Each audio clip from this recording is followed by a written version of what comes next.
This is chapter 6 of the holy book, the Tanya, Sefer Tanya, that was written by the first Rabbi of the Chabad Hasidic movement with the purpose of completing the work that Abraham started almost 4,000 years earlier. Namely, Abraham was the first Jew who was called so, even though he wasn't born with the name Abraham, he was born with the name Avram. But his name was changed, God changed his name to Avraham,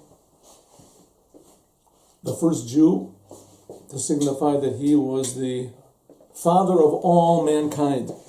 So spiritually, the Jewish people have a responsibility for all mankind. That's one big difference between the Jew and the non-Jew. The non-Jews are responsible for themselves. They were also chosen by God to be who they are, to be individuals, to make the world a better place, the world around them. But the Jewish people were chosen to make the world a holy place, that everyone in the world should know that God is creating them.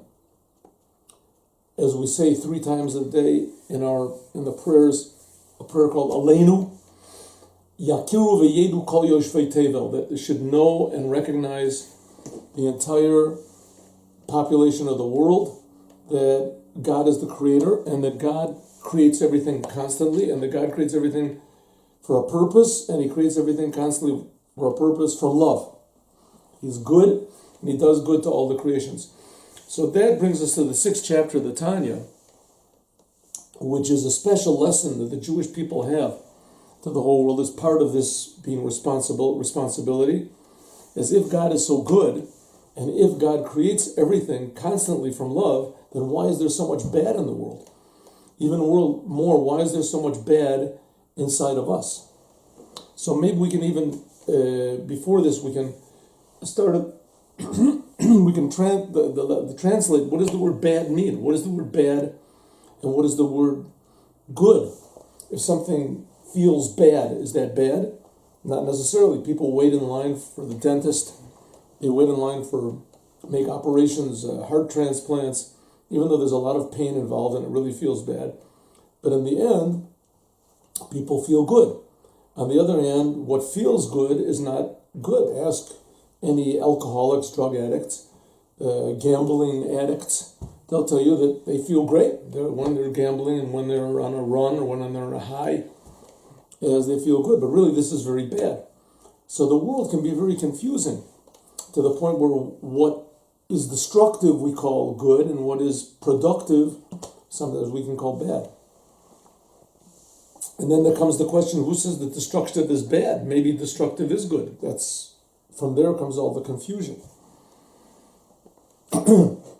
So the Rebbe here is a different definition of what is good and what is bad. It begins in the book, the Tanya, right from the very beginning.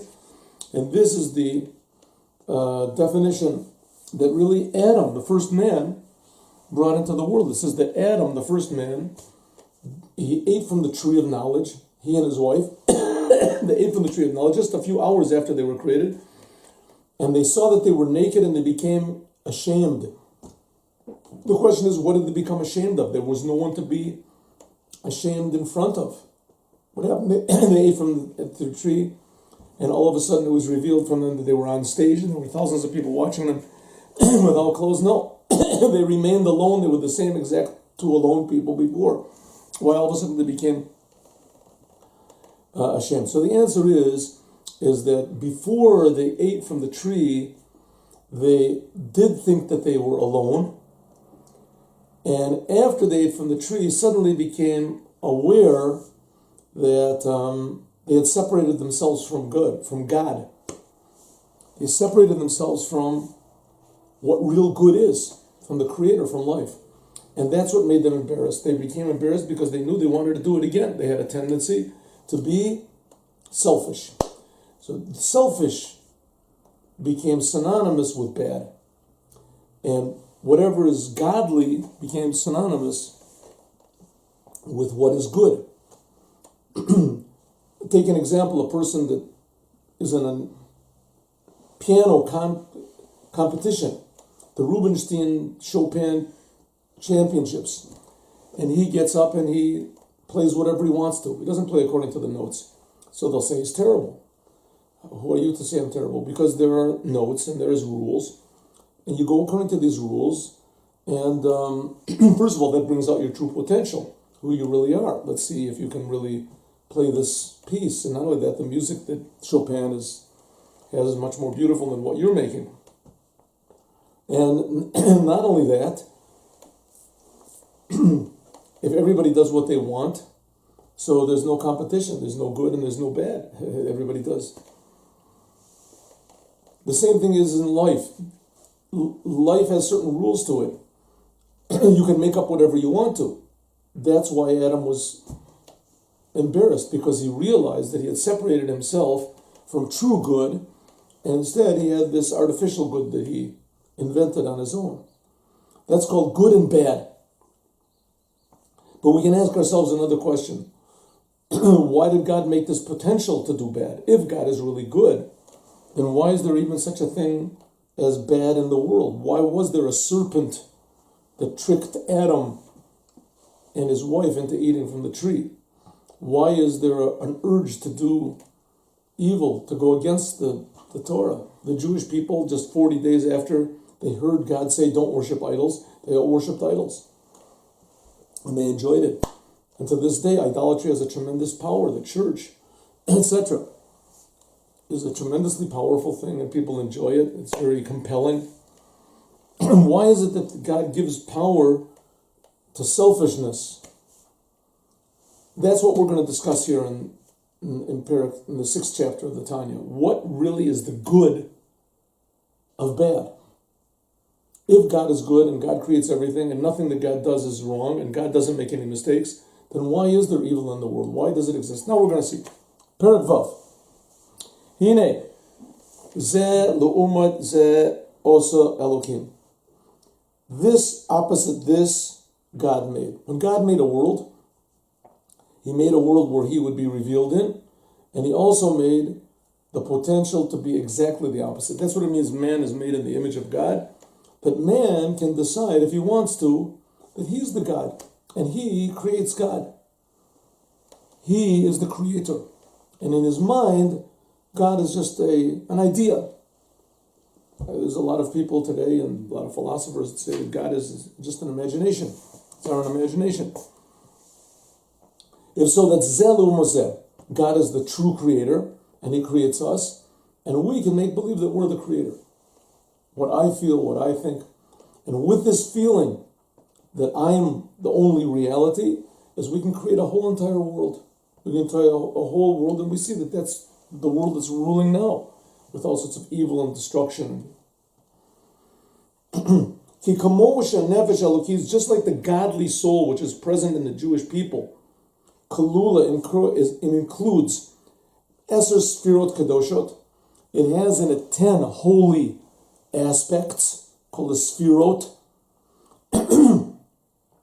Just like we say that God, Judaism, the message of Judaism is that God exists, he creates us, but God has a personality, and God will listen to us when we pray, and God sometimes gets angry, and God sometimes is pleased, and God has love, and there are certain things that God hates. There's God's wisdom is the Torah, God's understanding is that we understand the Torah. There's action, God's connected to the world, God cares. God has a personality, that's called God's 10 Sfirot. If a person doesn't believe that God has 10 Sfirot, that's the first step to idolatry. That we think that God is so far away and he's so not caring and he's so amorphous, so removed from reality, and he doesn't care, that a person can come to say, well, who does care? What am I here for? Why am I here? So there's two answers. Either nobody cares, just do whatever you want to, or idolatry, worship other gods. The other gods will listen to you. Powers, people, spirits, angels. Judaism says no, God has a personality, 10 spheres, 10 aspects of his personality, that he cares and he's loving and he's powerful and that is involved in every single detail of the world. But God also made 10 spheres, 10 aspects of opposite God. That just like God has 10 aspects, sphirot, of Kadosh, holy, just like God has 10 holy aspects to reveal himself in the world, like in the holy temple, to make the whole world like a holy temple, umitlabshot, umitlabeshet, and God's 10 aspects are enclosed in Shlosh Levushim Kedushim, in our 3 garments, which are called thought, speech, and action. Just like every Jew is a reflection of God, and every Jew has 10 holy powers, and we can express them in 3 holy garments: thoughts of Torah and commandments, speaking of Torah and commandments, doing the Torah and commandments. Kach, similarly, a nefesh sitra achra. Also, every Jew also has a soul, which is called the other side. What does it mean, the other side? It feels itself to be separate from God. There's God, but there's something else. There's also me. Miklipat noga, that comes from what's called shining klippa. In other words, it's selfishness, but it's selfishness that can be transformed into godliness. We can feel it's a type of selfishness that's being created by God. Hamalubeshet b'dam adam. We'll learn that there's this selfishness that you can feel God is creating it, can eventually become to the point, this is like Adam before the sin, can eventually become selfishness that you feel that it's separate from God, totally. No connection, to the point where you can feel that there is no God. There's no such thing. If I don't feel God, and I'm the measure of all things, then maybe God doesn't exist. So says the natural soul, the animal soul. And this natural animal soul is consistent, human soul if you want to call it. This is included from what's called 10 crowns of defilement. Why are they crowns? Because each one feels that it's a king. When I feel good, when I want to have a lust for something, when I am angry about something, when I'm lightheaded about something, when I'm depressed, when I, capital I, in English it's called a capital I. Capital I, you feel that I exist and nothing else. It's called a crown. You feel yourself to be a king. But in fact, it is defilement because it's a lie. It's not so. Really, the fact is that God does exist and God does create you. But you have the ability to pretend that you're God. Shein, that these are Sheva Midos Ros. These are what's called 7 selfish emotions, which we discussed in the first chapter. Habot, which come from Arba Yesodot, which come from the 4 found elements, bad, the 4 bad elements. Like we said before, pleasure, desires for pleasure come from water, the element of water in our soul. Fire of our soul produces anger, haughtiness. The wind in our soul is lightheadedness, foolishness, frivolity, not taking anything serious. Life is but a dream. And earth gives birth to depression and sluggishness, laziness. These are natural emotions, natural traits of a person, that a person has to work on. Just like you have to work on the ground in order to make the ground grow. Also, you have to work on yourself. But left alone as they are, the ground produces very amazing and beautiful weeds and jungles in uninhabitable places. This is the animal soul. Hanal shekol seichel v'seichel omolidim, what's called 7 selfish emotions and intellect that gives birth to them. He'll explain how. Because a child who's very small, he desires small things. But a person who's more intellectual, he desires big things. A child, if he has a shiny penny, it'll make him more happy than a $100 bill. A person that's more mature, as a shiny penny means nothing to him, unless it'll keep his child quiet. But what he loves is a $100 bill. And people that are more experienced in the world, as a $100 bill doesn't mean anything. They want a $1,000 bill, $1 million bill. And there's people that are willing to throw away all the money in the world for a different type of pleasure, or for power, or for fame. Intellect, what your mind wants, what your mind understands, is that's what you desire. But really the fact is, we're going to learn, it's exactly the opposite way around. What a person desires, what a person's nature is, his mind, it can be used to tell him how to get it. You can hire the mind to tell you how to get it. There's a famous story in America that Henry Ford, he was the producer, he was the originator of the production line, and he made cars, Ford cars, Detroit. As he was an anti-Semite, and he wrote books, he had a newspaper, and there you had anti-Semitic, very blatant anti-Semitic articles. They took him to court, and his defense was that he was ignorant. He didn't know. He just wrote what everybody told him. They told him that the Jews were bad, and he believed it. So they asked him some questions. How can you say that you're ignorant? They asked him some questions. Who was the first president of the United States? What is the square root of 16? And he said, what do I have to know those things for? I have money. I can hire professors to tell me all those things. I can hire people to be intellect. In other words, he had his desires and he had his way, but the intellect is something that he can use in order to excuse or to get his goals or to receive. In other words, his emotions were the main thing, but the intellect was used by the emotions. So is also, that's the animal soul. The animal soul can have an intellect. The great philosophers from France, what essentially were they doing? They were trying to explain feelings that people have. But the feelings are the main things. So the animal soul, the natural soul, is, first of all, emotions, selfishness, feeling yourself, and intellect, which explains them. Ki amidos hein lefi erech hasechel, but also your emotions and your personality according to your intellect. Ki akatan, because a small child, choshek va'oev devarim katanim, because a child desires and loves little things, pechusia erech, which have very little value. Lefi, because shesichlo katan, because his mind is small, v'katzar, and short, lahasig devarim yakarim yoter mihem, to understand things which are more precious than them. So that a child will love, like I say, a shiny penny more than he will love a $100 bill. And an older person will love a $100 bill more than he'll love honesty. Because the natural soul, the animal soul, says $100 makes me feel good. What does honesty give me? Maybe in the long run, could be. It might feel good.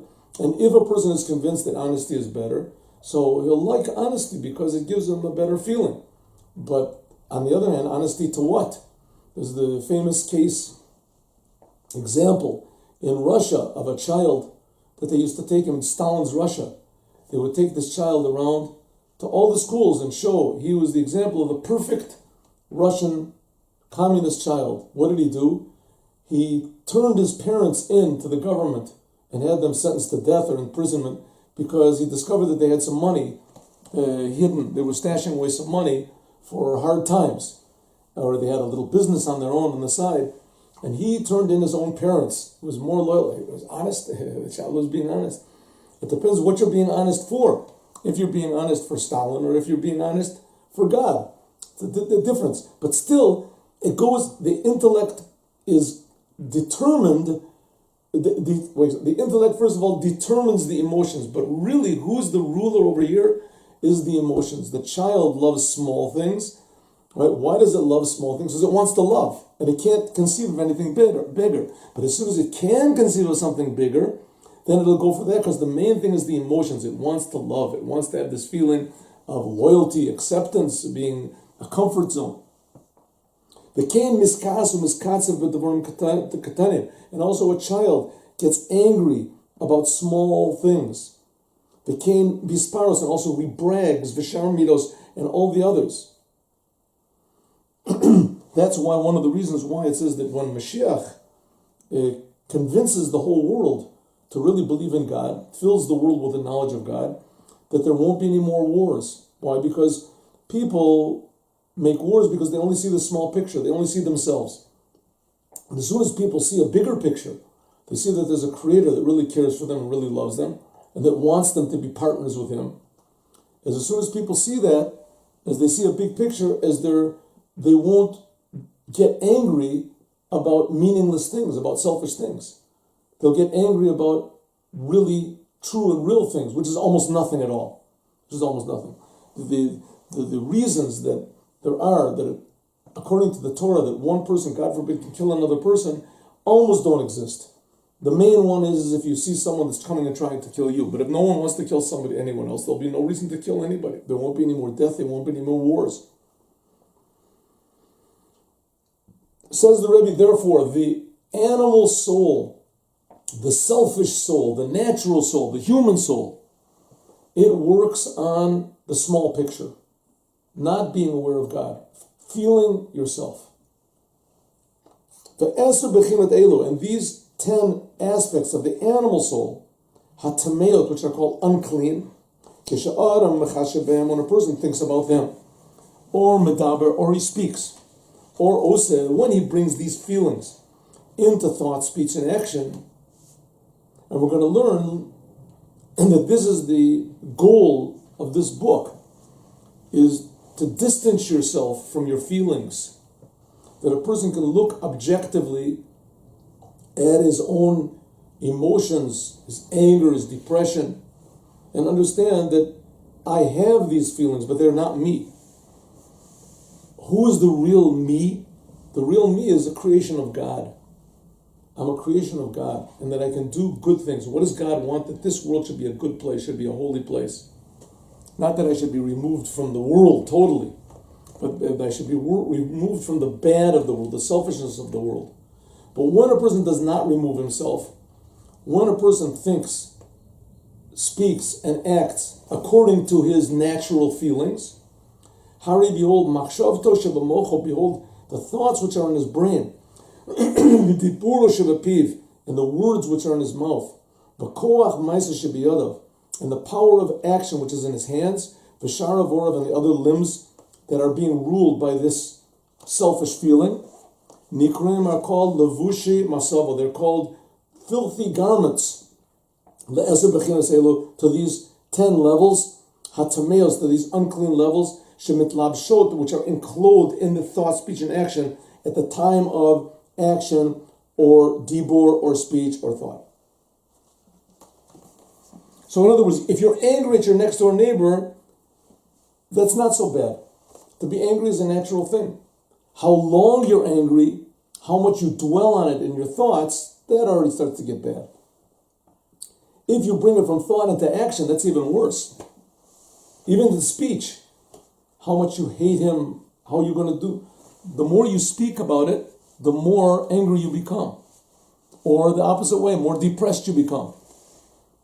It's very important to watch what your person says or what a person thinks. There's books that are out now. Think, what does it think? Good, be happy. But if you think positively, things become positive. If you speak positively, things are more positive. If you act positively, for sure. A person can hate his next door neighbor. A thought comes into his mind. He dwells on the thought.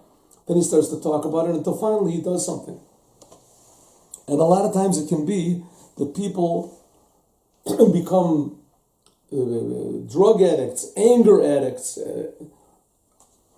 depression, because of a thought that they had in their mind that's not even true. They think that their parents rejected them. They think that everybody hates them. They lost their job because of the economy, but they think it's because they're a failure, and because of that they talk about it and they do it, and then it becomes a reality. They create their own reality. Says the Rebbe that these thoughts, speech, and actions, this is called defilement. It separates a person from truth. And this is the Rebbe. Now the Rebbe's talking to the Jewish part of us. He's talking here to the Jews. All of the deeds that are done in the world. Asher akol hevel v'roz ruach. That everything is wind and just bad spirit. Like it says in the Zohar, Parshas Beshalach, in the Kabbalistic book, the Zohar.